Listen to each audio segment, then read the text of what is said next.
अस्सलाम वालेकुम बच्चों, कैसे हैं सब। मुझे उम्मीद है आप सब ठीक होंगे। तो बच्चों, आज की नज़म का नाम है नहर में आग। ठीक है, तो चलें हम स्टार्ट करते हैं।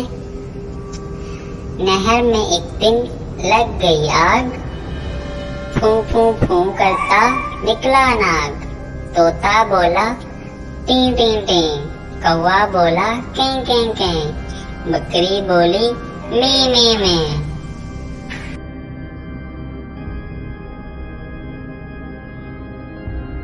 नहर में एक दिन लग गई आग, फू फू फू करता निकला नाग। तोता बोला टी टी टी, कौवा बोला कें कें कें, बकरी बोली मी मी मी। तो बच्चों, आपको नज़म कैसी लगी आपने मुझे कमेंट सेक्शन में बताना है। तब तक के लिए मुझे इजाज़त दें। अल्लाह हाफिज।